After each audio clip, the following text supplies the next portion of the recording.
Just a quick word on what we'll be going over in the upcoming lectures. We'll look at what you need to buy to start playing guitar. We'll look at a nylon string acoustic guitar, a steel string acoustic guitar, and an electric guitar, and the pros and cons to each one.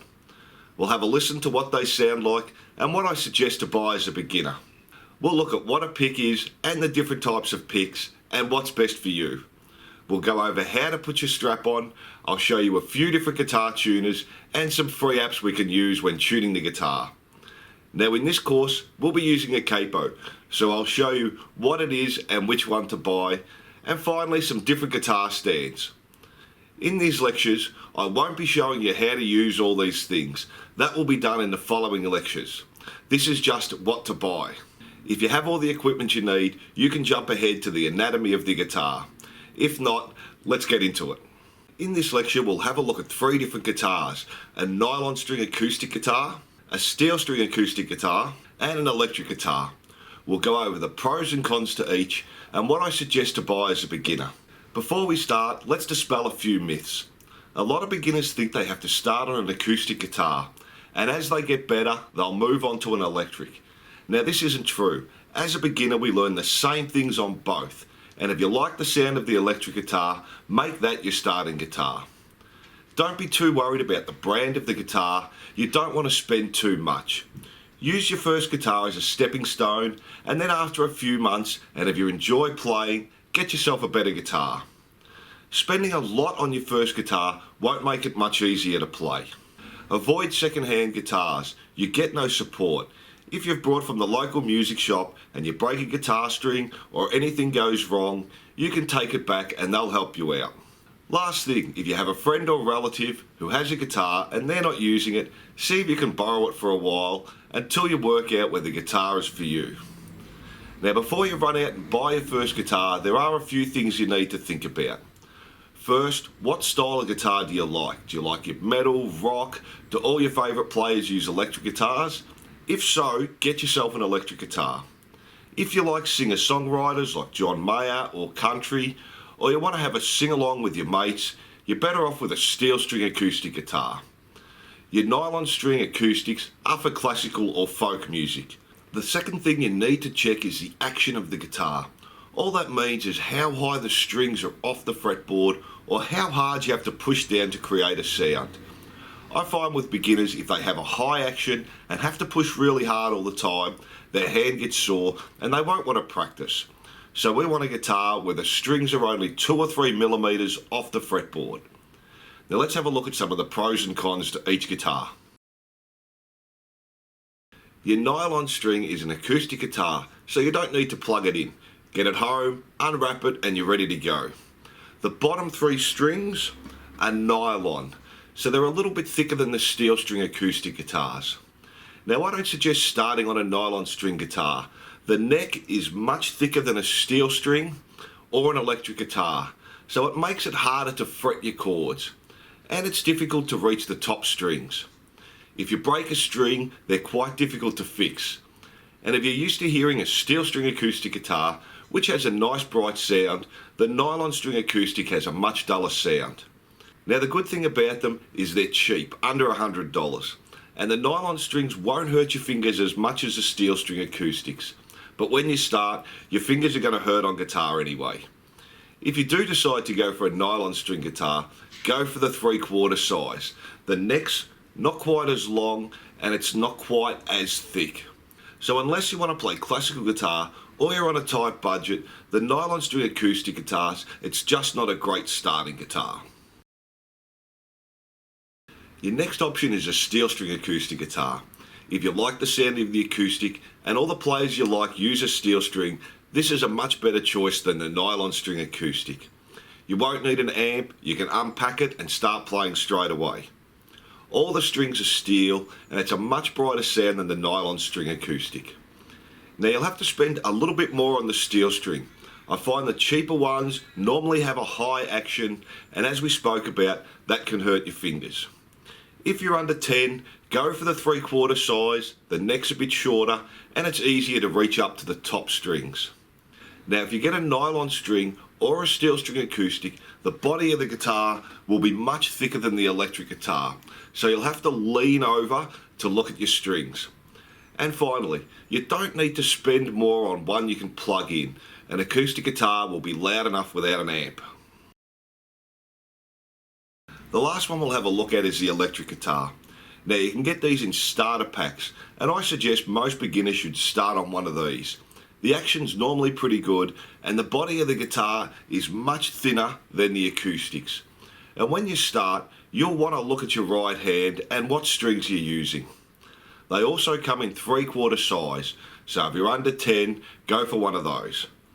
Now being an electric guitar, you'll need an amp, but if you get the starter pack, you get everything you need: guitar, amp, pick, strap and tuner.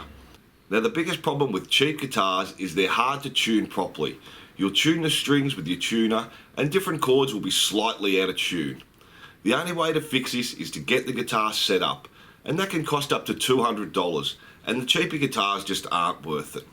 Just remember, it's only a stepping stone to see if you like playing. You can spend more on your second guitar. So to sum up, the things you need to think about is the style of playing you like. Is the guitar the right size? Can I reach the end of the neck? Does the body feel too big? Does it feel comfortable when you're playing? And last but not least is the action. Make sure the strings are close to the fretboard. So let's have a listen to how the different guitars sound. The nylon string acoustic. The steel string acoustic. And the electric.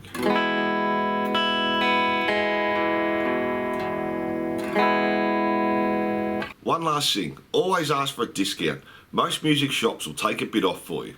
So let's see what else you need. So now you've got your guitar, you'll have to get yourself some picks, or some people call them plectrums, which are just small pieces of plastic we use to pick and strum the guitar. Now I suggest all beginners start with a pick. If you want to play with your fingers, get the basics down first, then you'll find it much easier to change. When it comes to picks, they come in lots of different colours and thicknesses.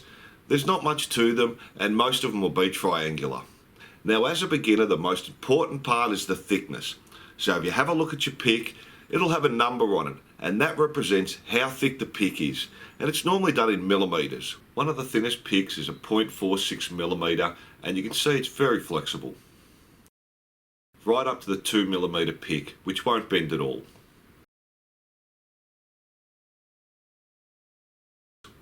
As a beginner, I suggest using a fairly thin pick, somewhere between 0.5 and 0.8 millimetres. You'll find when you first start, you won't have much control over your right hand and you'll be hitting the strings pretty hard. So with the thinner pick, it'll flex a little bit more. Now don't get too caught up in what pick you're using. When you start out, there's lots of other things to concentrate on. Once you've been playing for a while, you can experiment with what pick you like. Now if you're going to stand up and play, you'll need to get yourself a guitar strap. You can also use it when you're sitting down, and this will stop the guitar from moving around too much. They come in different colours, thicknesses, and they can be made from different materials. They all have an adjuster on them, so you can shorten or lengthen to suit. Now most nylon string guitars won't have strap buttons, so obviously you can't use a strap. So let's take a look at putting one on. Now most acoustic and electric guitars will have strap buttons. I have one on the bottom of the guitar and one at the back of the neck. Different guitars will have them in different spots. Now make sure your adjuster is facing outwards, then you just take the ends of the straps and push them onto your strap button. Go around your neck and push it onto the other button. Now it doesn't matter where the adjuster sits. You can have it on this way at the front, or you can have it at the back. I prefer it this way because I can adjust it easily. Make sure your right arm is through, you don't just have it around your neck. Once you put it on, adjust to suit. If you're sitting down, you don't want it too loose, it can become annoying. Now some acoustic guitars will only have strap buttons on the bottom. Now all straps you buy will have a string on them for this purpose. Put your strap on the bottom button, go around your neck and tie the string behind the nut and under the strings. Last thing, if you're doing a lot of gigs, you can get strap locks and they stop your strap from falling off and dropping your guitar. It's also good to practice standing up because it feels different to sitting down when you're playing. So that's all there is to the guitar strap. Let's have a look at some tuners. Another thing we need before we start playing is our guitar tuner, which is obviously going to tune the guitar. So I find with a lot of new guitarists, they tell me their guitar sounds terrible, or they think they're playing the wrong notes or fingering the chords incorrectly. But it's normally because the guitar is out of tune. So let's have a look at some options we can use. So if you get a guitar starter pack, they'll give you a clip-on tuner, which we can clip on to the head of the guitar, and you can turn the screen around so you can see it. It picks up the vibrations of the strings when you play. Now if you need to buy one, they're quite inexpensive. Another option is the old school Boss tuners. These are great, you can beat the hell out of them and they just keep going. This one has a built-in microphone, so you just have to put it near the guitar and it picks up the sound. We can also plug it in, so if you're in a noisy environment or at a gig, it won't affect the tuning. Now you don't have to run out and buy a guitar tuner. You can download a free tuner app onto your phone or tablet. There's lots of different types, but I find this one simple to use. Now it doesn't matter what tuner you have, they all work the same, and I'll go into much more depth on how to tune your guitar in a later lecture. Another thing we need is a capo. There's not much to them, they're just a piece of metal, or some can be plastic. They have a spring on them and a piece of rubber that goes against the strings of the guitar. As usual, there's lots of different types. I like this one, it's quick and easy to put on. Some have screws on them that you have to screw onto the neck of the guitar and can be quite fiddly. With this one, it just clamps straight on, so nice and easy. They're quite inexpensive, and if you're following these lectures, we'll be using it a bit. Now we use the capo to change the pitch of the guitar, but I'll go over how it works and why we use them when we start our chords. The last thing we need is a guitar stand. Now of course this one's optional. I find if you're just leaning your guitar against the wall, there's a good chance you'll knock it over and damage it. As always, there's lots of different types. This one has an adjustable neck holder and is not a bad option. They're also quite cheap.